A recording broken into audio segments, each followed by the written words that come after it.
Welcome to another in our series of Kehillat Israel podcasts. This is a recording of Rabbi Amy Bernstein's weekly Friday morning Torah study.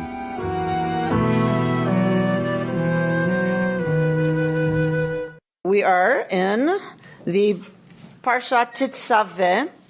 We're in the last third of the Parsha, where we are given instructions on offerings that are to happen in the Mishkan, as well as instructions about ordination for Aharon, for Aaron and his sons, because they will, of course, be the priests.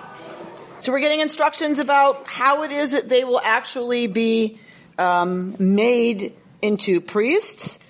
So there's always a certain kind of tension with who has the role of authority and who gives authority, and right. So when you have the making of the crowning of a king or queen, right, it's a big deal who puts the crown on their head, right? That's almost a bigger deal than who's the king or queen, because the kingmaker is the one with the real power, right? So Aharon and his sons are the focus of the ordination. Who's the one carrying out the ordination? Moshe. Moshe carries it out as the prophet, to be clear that it is with God's authority that Aharon and his sons will take up in what our tradition is seen as a responsibility. They will be taking on this sacred responsibility, which is also one of great risk. So they are seen as actually putting themselves in the front line of the dangerous intersection between humanity and the divine.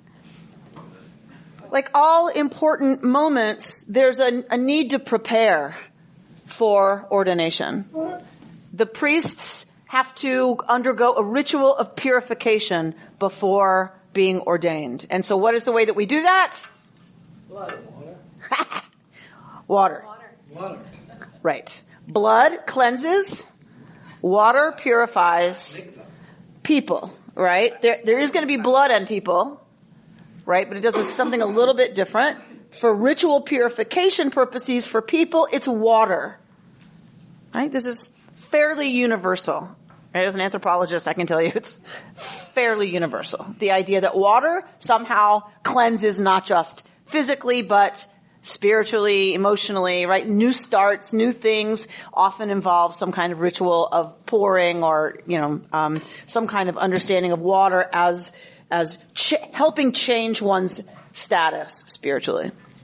This is, mikvah, right? For us is very old. We see it here. It starts here. That they immerse themselves in water is very, very, very old. And of course, if Jesus is going to undergo a huge transformation, what has to happen? Mikvah, right? Baptism directly comes from mikvah, because Jesus, when he has a major transformation, was a Jew. So that has to be represented by mikvah. And that's what we see in that narrative as well. Moses was saved from the water as well. So a little different, right? That's a literary, lovely technique, right? That water was understood to be the water he was supposed to be killed in, and is then drawn from and saved, and because it's the body of water that feeds Egypt. Like there's lots of levels of that one. This one is really about changing something fundamental about one's state. All right, let's look at 29:9.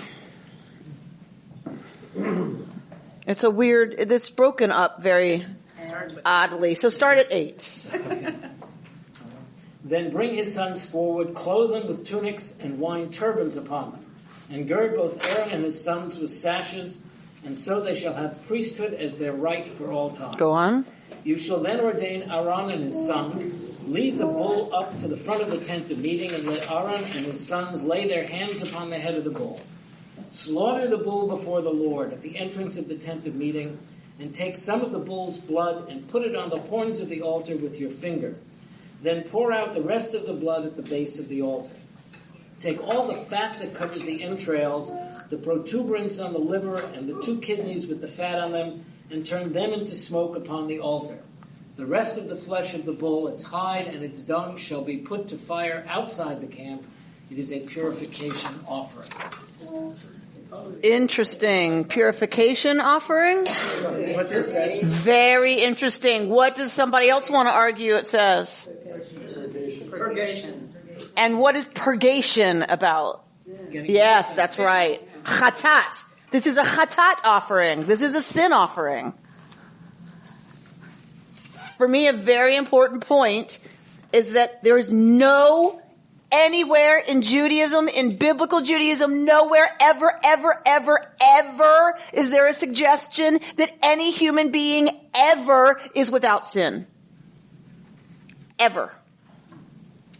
It is not a goal. It is not possible. It is not part of Jewish tradition anywhere ever. The high priest brings a sin offering before his ordination. The priest and the high priest will bring a sin offering every year at Yom Kippur. He cannot officiate for the expiation of the people until he himself has brought a sin offering, because it is assumed he has sinned.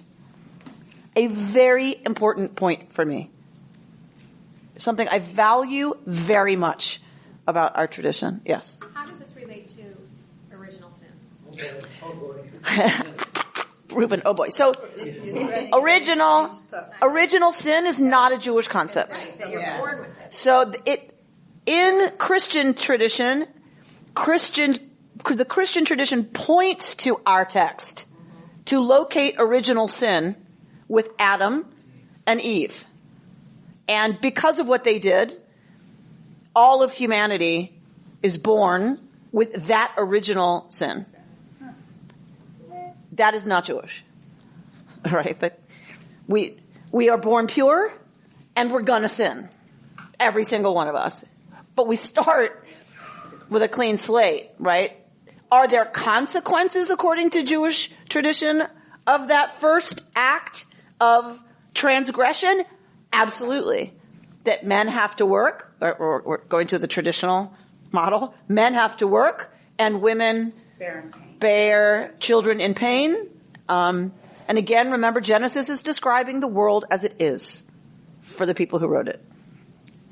Not as it should be, right? So the world as it was is men worked, and in terms of by the sweat of their brow, right? Like physical labor, and women labored in childbirth and risked their lives every time. So original sin is not something that is part of our tradition, even though it's located by a different theology in our text, right? Which is the challenge of sharing texts with a tradition that went in an entirely different direction, right? That's the tension. And it is the root in Christianity of a lot of anti-Semitism. Because people don't tend to really care about what other people believe. Do we really care what Hindus believe? Does it make us crazy if they come in here and talk about what they believe? We're like, oh, that's interesting.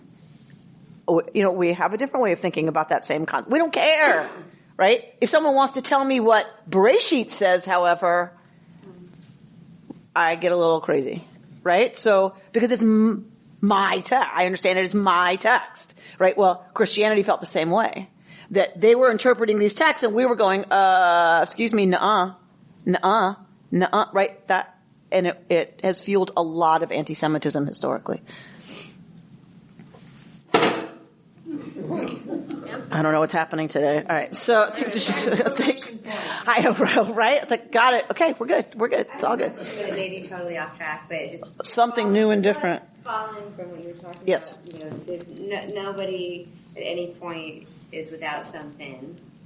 But you also said, but we're born pure. So do we locate anywhere when that changes, or do we just kind of let it be and acknowledge? Interesting. It's a good question. So, if we're born pure, like, how is it that we just assume everyone's going to sin, right? So we're fallible, we're human, So It's the first time you go to the grocery store as a toddler. the first time you go to the grocery store as a toddler, that's the mark of demarcation, says Rick. So, when does it change? So, I mean, this is one of the things that's so powerful about bar and bat mitzvah, traditionally, is that you were not held accountable for anything you did wrong until the age of majority, until bar or bat mitzvah. That's right. So and parents said a blessing. They still do, traditionally, thanking God that this kid is no longer their responsibility. Right? That the kid's behavior is no longer implicating the parent in the big black book in the sky. And that now whatever checks and X's go in my book is not a result of my child's behavior, because now it's on them. So 0 to 13, we're not saying pure still, but it's not on the child. Right. Because it's understood they don't have the capacity, really. Now we know it's not till the frontal lobes have fully developed, right? It's not till they're 25 that they can actually be counted on to behave in any kind of fully rational way. But what I like about that tradition, our tradition, is that it's understood that children are feeling their way through all this business, and they're trying to figure out, I want to take, but is that okay? And under what circumstances? And that's normal and natural, and we figure it out for the rest of our lives, but until 13, they're not held accountable the same way. This is tied up with the idea of free will, that we can choose. Yes. Because if we can't choose, yes, then we can't be blamed. And we keep that a secret. We keep what a secret? That they're not accountable. That they're not accountable. Right. It's a good idea to keep it from them, yes. I was going to say something else about this. The rabbis understand that we're born with two inclinations, the Yetzer HaTov and the Yetzer Hara, the good inclination and the evil inclination. And there's a lot of midrashic literature that says, and without the evil inclination, we would never get a job, never build a house, and never have children. So even the evil inclination has good. We can be turned around. Right. So my inclination for more and greed, right, and acquisition can be turned into success. If we don't have any of that want for stuff, how hard are we going to work? Look, if I didn't have to work, right, I would teach y'all, of course, for free. But there's good that can come out of what we choose to do in response to the Yetzer Hara's prompting. Yeah? And so it's up to us to constantly be working on our capacity to choose. And in mindfulness practice, if you've been learning with me at all or do it at all on your own, it's building the capacity to respond rather than react. So often if it's I want, I get driven by that without stopping to say, I want, now what do I want to do about wanting? I was just going to comment that it bothers me that Yetzer Hara has been translated into evil. Mm-hmm. In my learning of Hebrew, it's really just bad. Now, evil sounds much worse than the word bad. Mm-hmm. So I think it gives the wrong impression. It's not really evil. It's just sort of negative. So, well, when I grew up, it was the evil inclination. So, right? So already the language had changed. I think what you're pointing to, I think we now have a loaded connotation of evil. When I was growing up, the evil inclination, good inclination, evil inclination, whatever, I think now, and maybe it's just that I'm older, but I think we have a much stronger reaction to the word evil now. There's a lot more of it. And we see too much and we know too much, right? And we're using that word to describe heinous acts. Which I think is a bit strong when you think of the good and bad or evil inclination. Right. Most of it is not heinous. Right. That's my point. We've loaded the word evil now in a way that I think you're right. That's not what the rabbis mean when they say Yetzer Hara. And if it's coming from somewhere, heinous acts come from, for them, the Yetzer Hara. But yes, it just means kind of bad, bland bad. Yes, Margot? Just a sideline. When I pulled up here this morning, Mm-hmm. they said you can't park under here, but you can park in the street or in the lot behind. So I said, you sure it's all right to park in the street? Because I'm a rule follower. So the guy looked at me and said, are you nuts? Who told you that? The guard. Oh, okay. We'll have a little chat with the staff. Well, I wanted to learn something because when I came, he said I had to park in the Lutheran lot. There you go. Somebody must have said something. Right? Maybe you taught him not to say that. He told me I had to park in the Lutheran lot. All right, let's look at, yes. Would someone who didn't follow a commandment be evil or bad? There's no language for that. So what is evil? Why? I think that's sort of an interesting point. What was the question again? Bad is what most did. David's question is, if people didn't follow a commandment, were they bad or evil? And it's not how the word ra is used. We can do tov or ra. We can do good or bad, and bad enough is evil. Is someone who kills evil? Or someone who covets his neighbor's wife? We don't call people good or bad. It's not used. It's not used. The act is, right. So what's the utility of the word? It's the act, not the person. Because remember we talked about the rabbis are taxonomists. The rabbis care very much about categories. The rabbis are obsessed with categorizing the universe. It's how they had control. And so things are very important to be put in categories. If you have tov, you have to have ra. And that goes back early. I think the inclination to have good and evil, it's throughout human culture. It's not just Judaism. Terrestrial human culture seems to have an understanding of good and bad, good and evil. However we want to use those words. Those are English words. Us distinguishing between bad and evil is English. It's not there in Hebrew. We come from a culture that looks at God and Satan as in this perpetual war between capital G good and capital E. Look, for the rabbis, it was a big deal too. Let's be honest. Satan was a big deal for the rabbis. Not as much as in... Satan was always trying to pull us off track, constantly. So, but it's not quite as...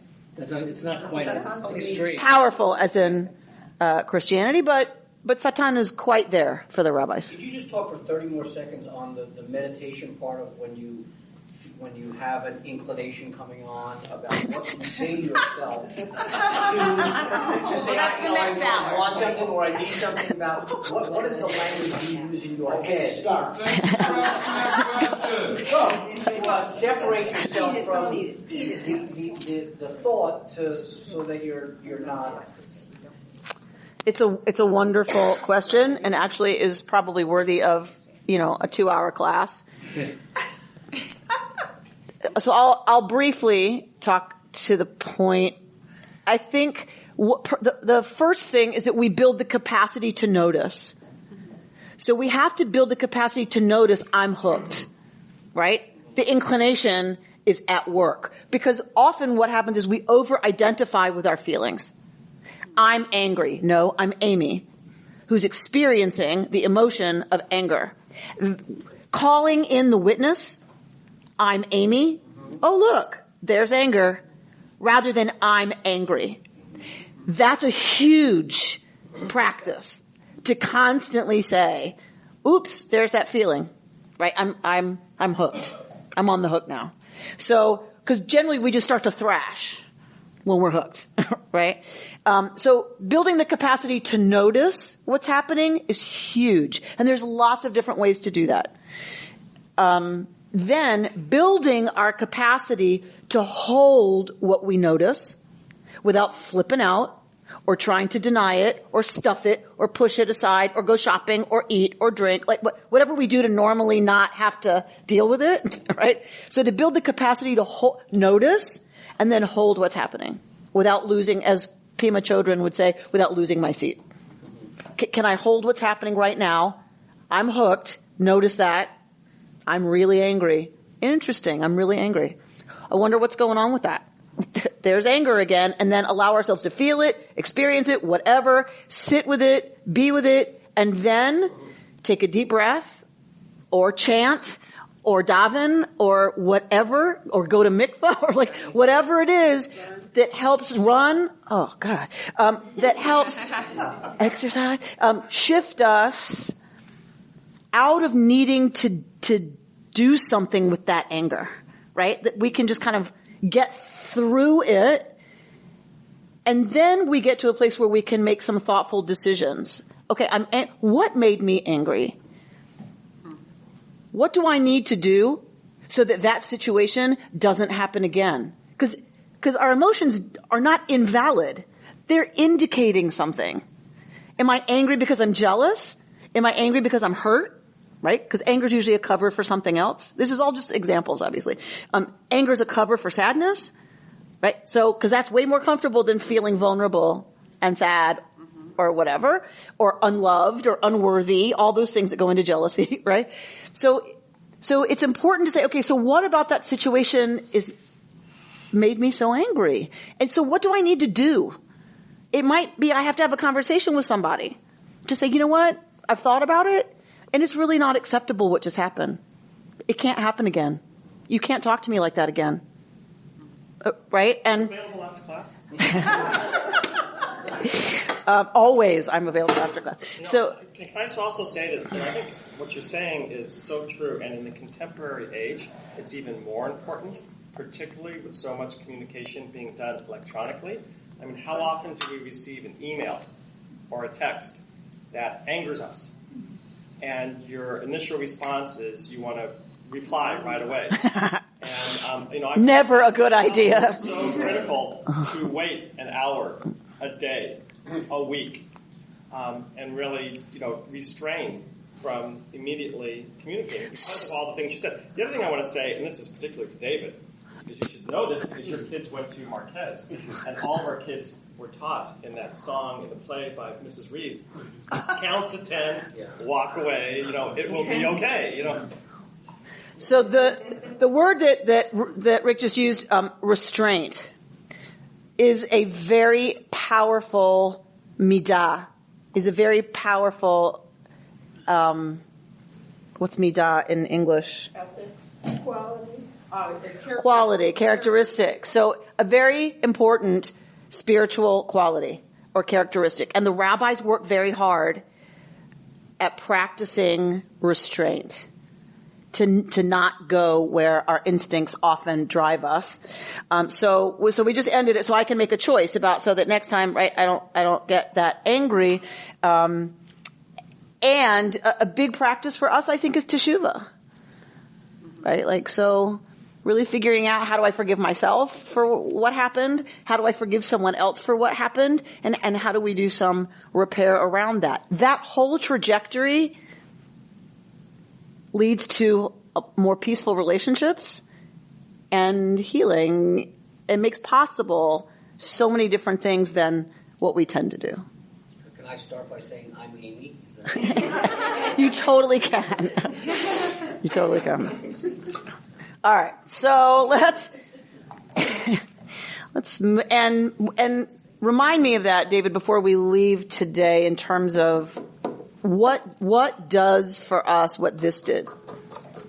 I think it's a part of this question. We tend to look at this and go, what? But it was a visceral experience, right, of transformation that I sometimes, talking about the times we live in, I wonder where those are for us. We have to be so disciplined to be able to just, okay, I'm feeling angry. I need to now go through the whole, rigmarole. There aren't the ways we used to have kind of set to help us do that, I think.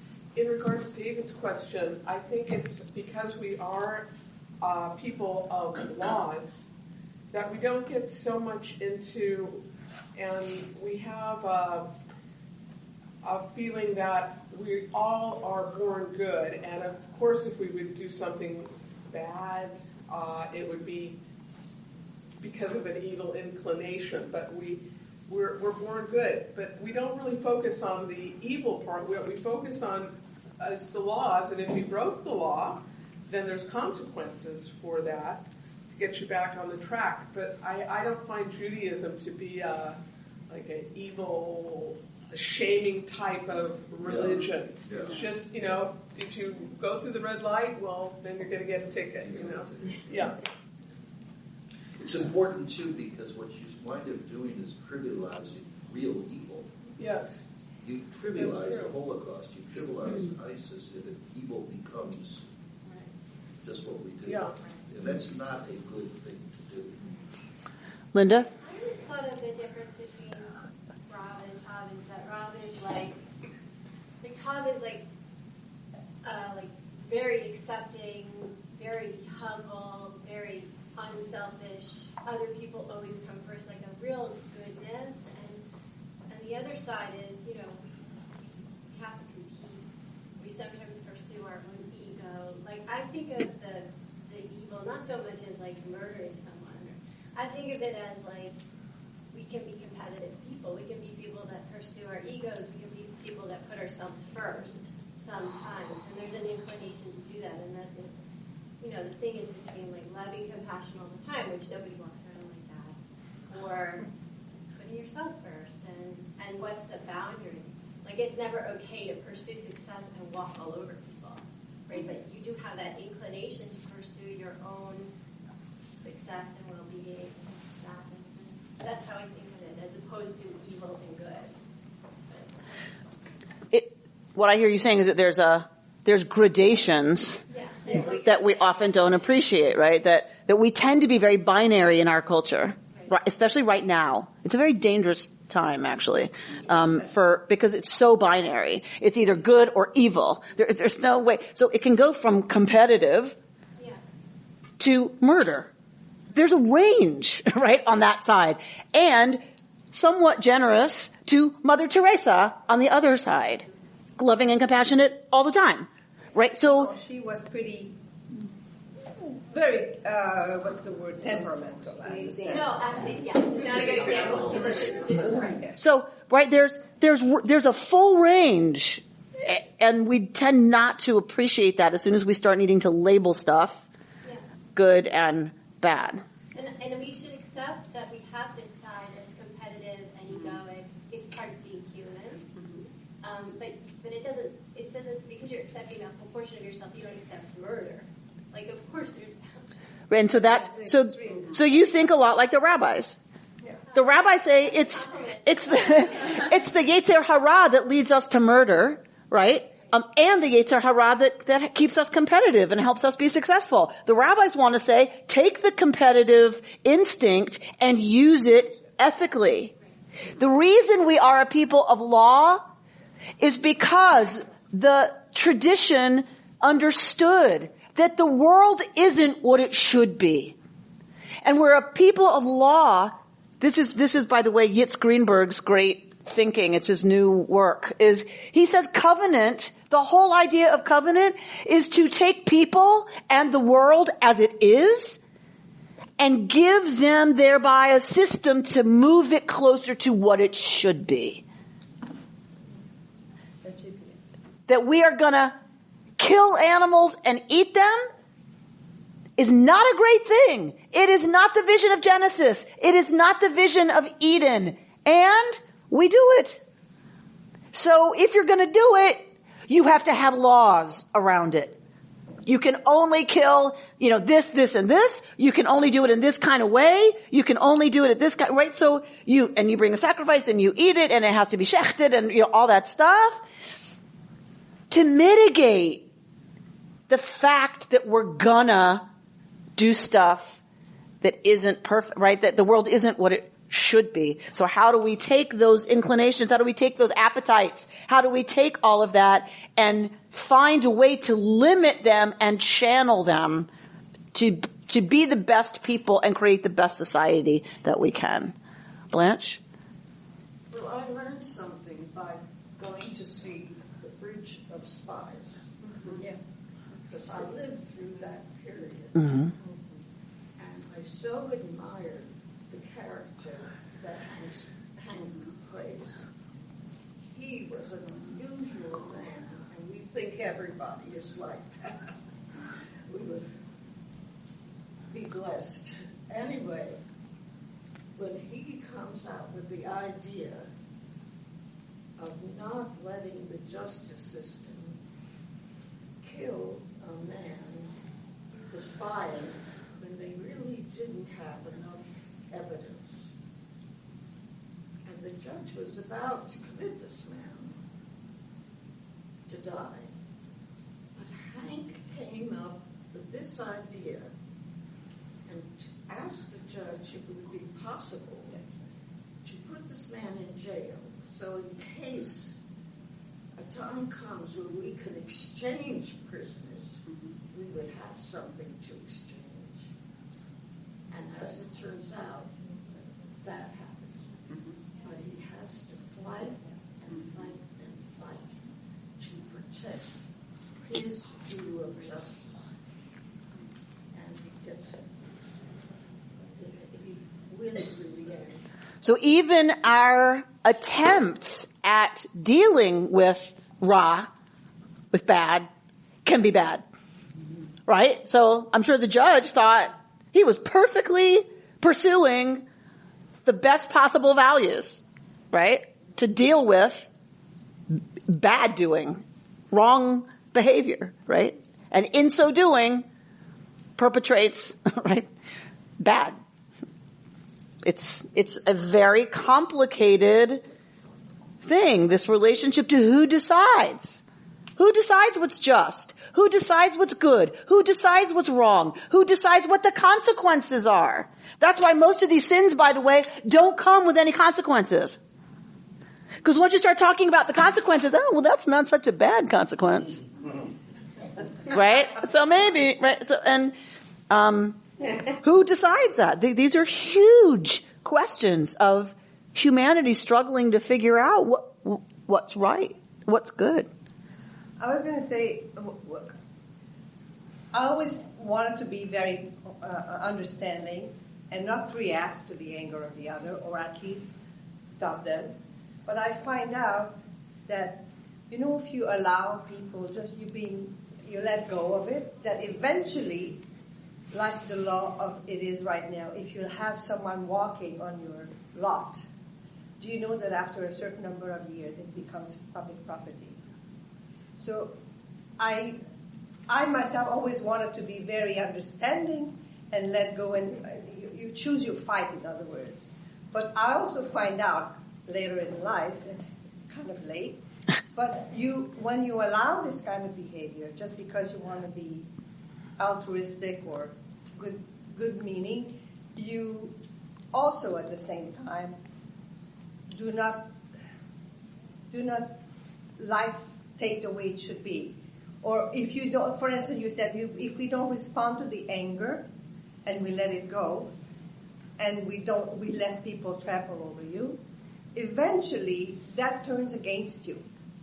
That's what I'm saying, is that you become either depressed or you're not in touch with your own feeling, and very often it comes in many months later, over the years. Do you understand what I'm saying? Mm-hmm. That we are not a turn the other cheek people. That's not our tradition. No. That's a different tradition, right? We don't say turn the other cheek, right? That we want to respond to our anger. We don't want to react. So there's a difference. Which is true, but very often as parents, when we let our children, we let it go, as you say, they're not accountable until they're bar mitzvah. If you allow certain behavior and you say you'll send them to their room, whatever, but eventually it does something that is unclear for their own sake and for your own sake. So we totally understand that we have to correct children's behavior. 100%. 100%. Just because they're not accountable doesn't mean we're not teaching. Doesn't mean they don't go to their room. Doesn't mean they don't get punished. It means they don't sin until they're 13. Doesn't mean they don't do wrong and that they don't get consequences for doing wrong. You're teaching them what they're supposed to do and not supposed to do. They're not held accountable as having sinned. It's understood that their system isn't developed enough yet to be responsible fully for the impact of their wrong choices. And again, right, we're not supposed to ignore ever what makes us angry or hurt or anything else. We live in a culture, and particularly as women, we're told to let it go. Yeah. Let it go. Let it go. Don't make a big deal. Don't make a fuss. Let it go. So that is not Jewish or spiritual in any tradition that I know of. That to be spiritually mature means to make choices about what does that call me into. When I'm calm and disengaged from emotion, in touch with my values, what is called forth from me in this moment that I need to do? What am I called to do? We're not supposed to not respond. We're supposed to not react. Right? Because if we react, we make it worse. When you say someone treats you badly, if you come back at them, guess what? The whole thing gets explosive now. And I am only teaching what I most need to learn. I'm here to tell you. Because I can go from 0 to 60 like that. It is one of the biggest things I struggle with. Right, Rick? I struggle, right? It's not easy. It's not easy. But so if something comes at us and it gets us lit up, right? As soon as I go there, I've now made the whole situation worse. I've exacerbated the whole thing. When I can calm down, notice that I'm angry and step back from it enough to manage my anger, because that's all about me. That's all about something that's going on for me. It's nothing about the argument. Ever. Ever, ever, ever. It's about something that touches off in me. When I can settle down enough to deal with that and address that, then I can calmly come back to the issue that needs to be addressed. I can come back and say, you know what, I've given it some thought, and I appreciate you being honest with me, and here's what I think about that. Here's what I'm planning to do or not do, and this is why. But you don't have to agree. You don't have to capitulate. It's when we lean into the emotion, when we lean into all that stuff going on, we just exacerbate it and make everything worse. Which is true. But it's not always that clear, because if you come back a day or 2 or 3 later, did I say that? Or the person who's saying would not own up to what they... It doesn't matter. It doesn't matter? It doesn't matter. It doesn't matter what someone else does, ever. In terms of our own spiritual maturity and our own spiritual growth, it never matters what you do. All that matters is what I do. That's all I can control. I can't ever control whether you own something. I don't need you to own it. I need to say my piece. So, I mean, I can't control how you choose to respond. I can't control what you do with that. That's not my business. My business is to own what I can control, which is my behavior. Okay. Did I see a hand, or are we? And I thought we were not going to have a lot to talk about with the ordination of priests. All right, so let's continue a little bit in the text. And I meant that sincerely. That I'm working on it. I'm working on it. All right, so where are we? 15. That's all? All right. So read. Next, take the one ram and let Aaron and his sons lay their hands upon the ram's head. Slaughter the ram and take its blood and dash it against all sides of the altar. Cut up the ram into sections, wash its entrails and legs, and put them with its quarters and its head. Turn all of the ram into smoke upon the altar. It is a burnt offering to the Lord, a pleasing odor, a gift to the Lord. All right, remember, we got to always have the entrails burned up. Why? Why do we need entrails burned up? No divination. Thank you, Robert. What? People used to open an animal just in order to see the liver or the kidneys and read the omens that meant. And it's very clear from Torah we're not allowed to do that. And so always we're going to see that the entrails are burned up. They're not used for divination. Okay, go on, Bert. Then take the other ram and let Aaron and his sons lay their hands upon the ram's head. Slaughter the ram and take some of its blood and put it on the ridge of Aaron's right ear and on the ridges of his sons' right ears and on the thumbs of their right hands and on the big toes of their right feet, and dash the rest of the blood against every side of the altar round about. Take some of the blood that is on the altar and some of the anointing oil and sprinkle upon Aaron and his vestments, and also upon his sons and his sons' vestments. Thus shall he and his vestments be holy, as well as his sons and his sons' vestments. Okay, so we had purification. Now we're going to use the blood. Do you have a video for this? Right, exactly. Instructional YouTube video. Because Bert sounds like the guy narrating. I know, right? Now we're going to get blood used, right? In the ways that we have seen. Note the placing of the hands on the animal.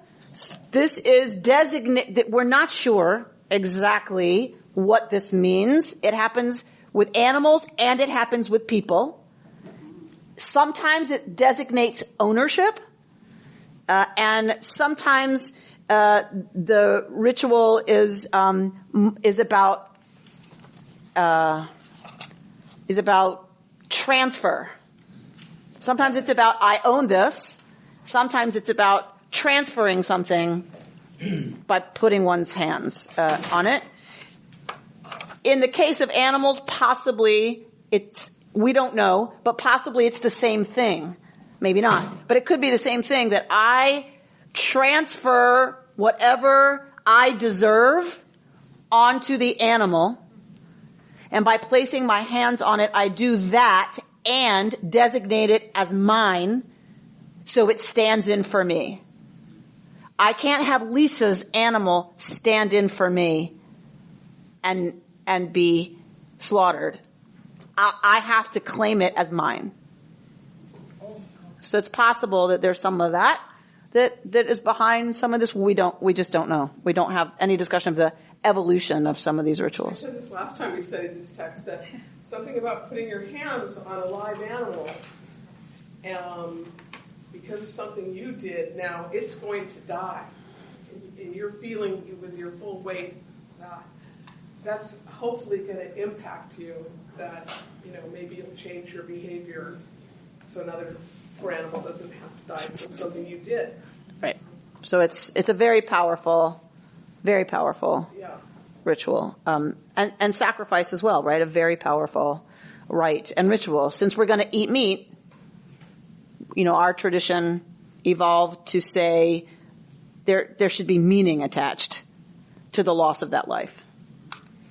I wanted to find out I see my daughter saying a prayer over her children on Friday night with, I don't know, I can't remember. But yeah. I wanted to find out. I don't know what she said.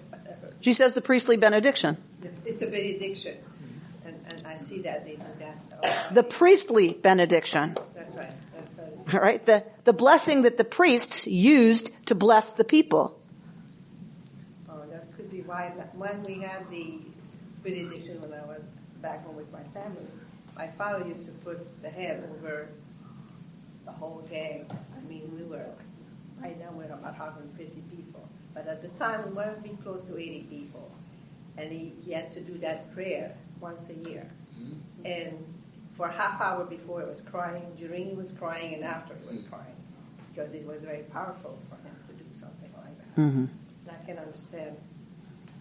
I understood something now today that I didn't do then. Mm-hmm. Mm-hmm. The power of placing our hands on our children is really something, right? It's a powerful, powerful thing to put your hands on the head of a child and long to transfer blessing. And praying, we're not transferring any of our stuff. And praying, we are not transferring lots of other stuff that we are hoping the kid will stand still. I just love it when I put my hands on Ellie's head and she's like, it's like, I just get it done with, whatever. I when I'm not working, we do candles and challah and whatever. Sometimes a meal, usually not. And I said, okay, we're going to light candles. She goes, Mom. I'm like, what? She goes, I have a friend over. Invite the friends. It's just like horrified that I'm going to do that thing, like with a friend over. All right, so the anointing blood from the slaughter, the sacrifice of the ram, the blood goes on the ridge of Aaron's right ear, on his son's ear, on the thumb of their right hand, and the big toe of the right foot. What is that about? Any thoughts? Jewish acupuncture. Jewish acupuncture. Something about the right side. Indeed, the rabbis have always associated the right side with Tov and the left side with Ra. I'm left-handed. Oh, but I'm ambidextrous. Well, that's... Most people are right-handed. That's the dominant hand. If you're left-handed, sorry, you were kind of left to die on the top of the mountain. Just kidding. It's an anomaly, and anomalies made people very, very nervous in the ancient world. So it's no wonder that the right side, the dominant side, is the one that is associated with what's good, what's effective, what causes things in the world to happen, hopefully for the good. Again, we're an optimistic people. Like that's our dominant hand is a good thing. Other traditions might say if it's the dominant hand, it's already bad. That's not Jewish. Jewish says this is the hand that makes things happen in the world. It's the good side, right? So blood on the ear, on the thumb, and on the big toe. Talk to me. Is it okay if I read a comment from that? Oh, cheating. Go, Bert. All right. I can pretend that I knew this. No, I was gonna... Hang on, Sarah. Hey, hang on, Sarah. The ear takes in what is the rules of what's good and what does the least harm. So that's covering the ear. So the ear takes in information about how we should behave. And the thumb is part of the hand which does the work of whatever it is that has to be done. And why the thumb, do you think? The thumb, because without the thumb you can't take hold of that thing that you're going to do. Correct. Without the thumb, we are the only ones with opposable thumbs. That thumb makes all the difference about what we are able to achieve. And as you said so beautifully, what we're able to take hold of. Then the big toe takes into consideration that you may have to go somewhere to do something. It may not come to you, and your big toe helps you get there. Beautifully done, Sarah, because whatever Bert's going to read now is not even close to how beautifully that's said, and it's probably the same thing, because we really know, I mean, there's not a lot of other ways to interpret this, right? The ear, it takes in, right, instruction about what's good, and also we have choice about what we listen to, right? So there's lots of advice coming at us. May we use our ears to listen for wisdom, guidance, the good, how we're called into moving that forward. May that be what we choose to listen to, right? Our hand, right, is what we're supposed to do stuff in the world. So may the priests be using their hands for holy work, and our feet means may we walk a holy path. May we walk a path of goodness. And I love what you said. We can't just sit here and wish for the world to be a better place, right? Doing locally, right here where I sit with my hands only. I have to be ready to walk. I have to be ready to go. I have to be ready to journey to where I'm called to help make good things, holy things happen. Lovely. Lovely, lovely, lovely. All right. Okay, Bert, do you still want to read your midrash? Well, there's two of them. The first one is somewhat similar to what Sarah said, that it is teaching that the Kohen must listen to the people, act on their behalf, and go forth among them, which is very similar. But the other one, the other midrash, sees the ceremony as helping Aaron atone for his role in the incident of the golden calf.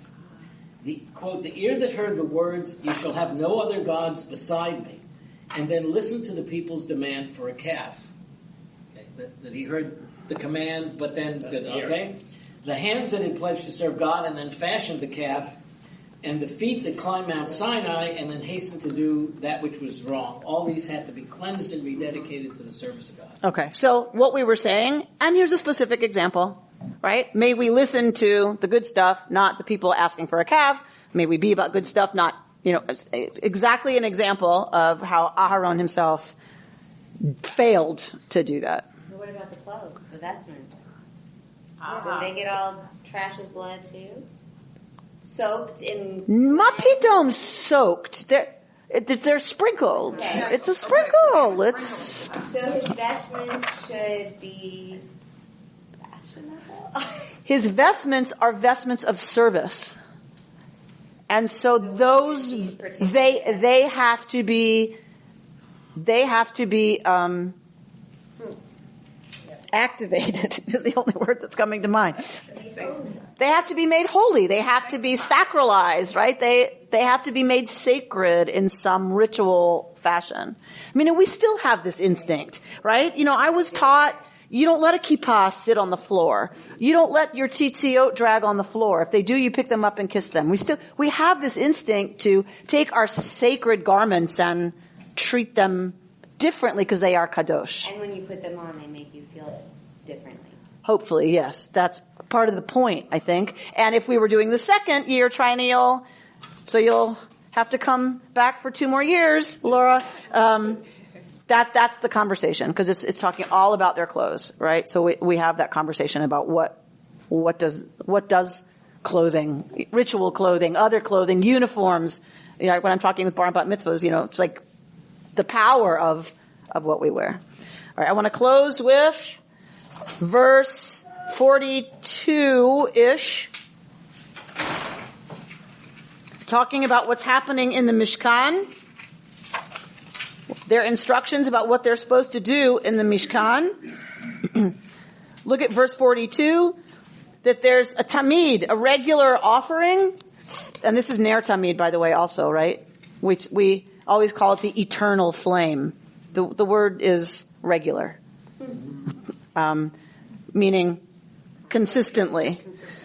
So the tamid will be offered throughout the generations at the entrance of the tent of meeting before Adonai. For there I will meet you. This is God talking, of course. For there I will meet you, and there I will speak with you, and there I will meet with the Israelites, and it shall be sanctified by my presence. I will sanctify the tent of meeting and the altar, and I will consecrate Aaron and his sons to serve me as priests. I will abide among the Israelites, and I will be their God. And they shall know that I, Adonai, am their God, who brought them out from the land of Egypt, that I might abide among them. I, Yud He Vav He, am their God. And a very important, this is critically important. They are not taken out of Egypt to have a party. They are not taken out because freedom is a good thing. They are taken out in order that Yud He Vav He may dwell among them. That's the whole point of our freedom, that we have rights and responsibilities. If Yud He Vav He dwells among us, here's what that means. Here's what y'all have to do. Here's what that requires of you, Israelites. That's the point of freedom. And that's the point of the Mishkan, is to point to that and to intensify the experience of the divine dwelling among us. Did I see a hand? I will leave you with several things, one of which is a beautiful exploration of this text.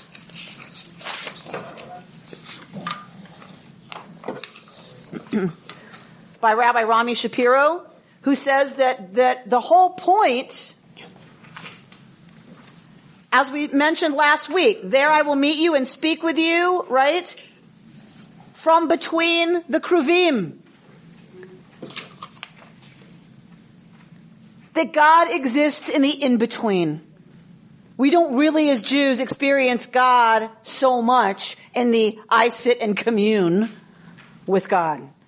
Rather, I'm in relationship. And in my relationships, I make manifest or I don't the divine presence. It is from in between people that God speaks. And that when we can allow ourselves to truly meet others, as Rabbi Rami says, if you meet the world as a Jew or an American or a man or a woman, you're not really meeting the world at all. No one knows who you are, only the conditioned image you project. God doesn't rest in the midst of this. But if you and the person you meet can each drop the klipot, the shells of race, gender, religion, nation, ethnicity, political parties, then there is a meeting, and in that meeting, God rests. An important point about this part of Torah, we got off on another tangent, so we don't have time to talk about that. But the one I'm handing out to you just now also addresses this. And what I love about this piece by Rabbi Artson, is that he says, notice that the ohel, the tent, is the place of meeting.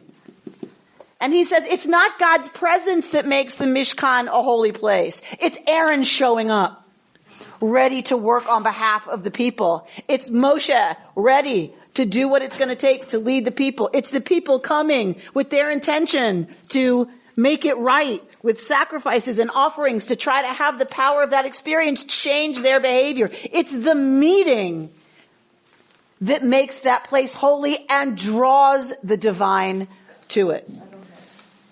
That the ohel, this place of coming together, is a locus of holiness made sacred by the encounter that happens there. Jewish tradition makes explicit that such a meeting increases the holiness to be found in the world. The ability to come together, to truly know each other, to encounter another as we are. Such a meeting leaves us different, ennobled, greater than before. And that the inner core of real relationship is reciprocity. It turns out that we perceive the sanctity of the tent of meeting when we encounter God there, and God reveals holiness in the tent when we are present. Each party to the covenant is honored and glorified by the presence of the other. Holiness emerges between God and Israel, among God and Israel. It comes into the world through our coming together, God and Israel, in a mysterious, ancient relationship that has shed light across the millennia. May we take seriously the call to meet one another, to truly meet one another. Not our reactions, not our opinions, not our designations of whatever they are, American, white, female, gay, whatever, to really meet each other. In that experience, we are taught every time it happens, we bring the divine into the world, and we have the possibility of moving this world a little bit closer to what it should be, to the holy and wonderful, sacred miracle that it is. Shabbat Shalom. You've been listening to Rabbi Amy Bernstein's Friday morning Torah study from Kehillat Israel in Pacific Palisades, California. For more information, go to our website, www.ourki.org.